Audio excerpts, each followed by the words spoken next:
Hi everyone, let us start this video. In this video, I will be discussing about Revature. So, Revature की तरफ से many candidates got this mail, which is hiring updates.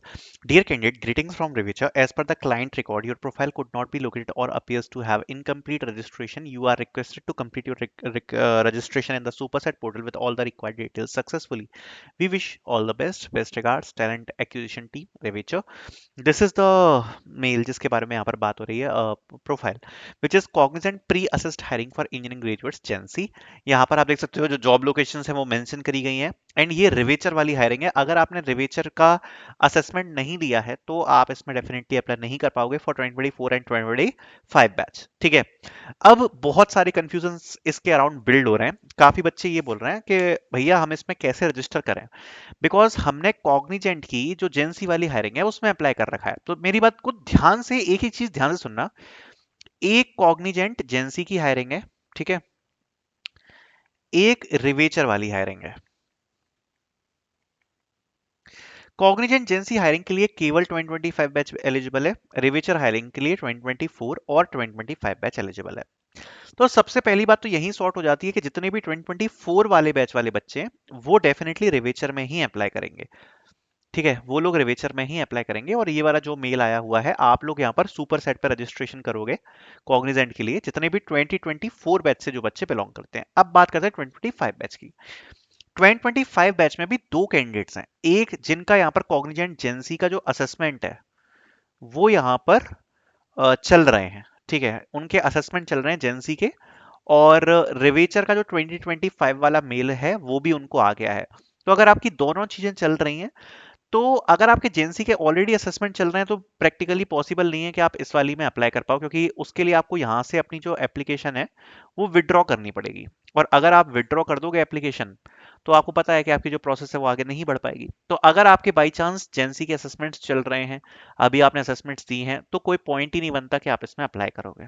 ठीक है, दूसरी बात, यहाँ पर अगर मान लो कि आपके जो अभी आपको असेसमेंट का मेल है वो अभी तक यहाँ पर रिसीव नहीं हुआ है, मैं एक सिचुएशन लेके चल रहा हूँ कि आपको मान लो असेसमेंट का जो मेल है वो रिसीव नहीं हुआ है। ठीक है, अब दो कंडीशंस बनती हैं, या तो आप रिवेचर वाली में अप्लाई कर सकते हो या आप जेंसी वाली में अप्लाई कर सकते हो। ठीक है, दोनों के क्या बेनिफिट्स हैं, क्या एडवांटेज है और क्या डिसएडवांटेज है, वो मैं आपके सामने रख दूंगा। ठीक है, तो एक तो आपकी ये वाली है प्री असेस्ड हायरिंग, ये वाली जिसमें आप अप्लाई कर सकते हो। यू आर नॉट एलिजिबल क्यों आ रहा है, बिकॉज ये जो जॉब है वो केवल रिस्ट्रिक्टेड ऑडियंस के लिए ही है, सभी लोग इसमें अप्लाई नहीं कर पाएंगे, जो रिवेचर के थ्रू जा रहे हैं वो अप्लाई कर पाएंगे। अब मेरी बात ध्यान से सुनते जाना पूरी। ठीक है, क्या एडवांटेज है क्या डिसएडवांटेज है वो मैं आपको सारा चीज समझाता जाऊंगा। ठीक है, तो सबसे पहले तो बात कर लेते हैं कि क्या एडवांटेज है डायरेक्ट अप्लाई करने में और क्या डिसएडवांटेज है रिवेचर में, और क्या कंडीशन है, ध्यान से समझते जाना।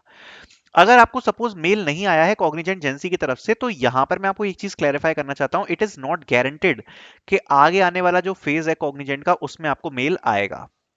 हो सकता है, क्योंकि कॉग्निजेंट ये बात बताती नहीं है कि आपको रिजेक्ट किया गया है या आपको नेक्स्ट फेज में मेल आएगा, या तो आपको नेक्स्ट फेज में मेल आएगा, उसके लिए यहाँ पर उन लोगों ने रिजर्व कर रखा है, या फिर आपको रिजेक्ट किया गया है। तो ये बात कॉग्निजेंट बताती नहीं है, तो इसमें हम यहाँ पर सस्पेंस पे हैं कि अगर सपोज आपने अप्लाई किया हुआ है कॉग्निजेंट में और अगर आपको नेक्स्ट राउंड का मेल नहीं आया तो आपको रिजेक्ट किया गया है या आपको नेक्स्ट फेज के लिए रखा गया है, ये बात क्लियर नहीं है। ठीक है, अगर आप रिवेचर वाली हायरिंग में अप्लाई करते हो तो इट इज ऑलमोस्ट गारंटेड, बात सुनना, इट इज ऑलमोस्ट गारंटेड कि आपको यहाँ पर टेस्ट और जो भी आपकी प्रोसेस है वो आपको देखने को मिल जाएगी। ये बात रिवेचर वाली हायरिंग में गारंटेड है, और अगर आपको अभी तक कॉग्निजेंट का मेल नहीं आया तो इसमें गारंटेड नहीं है।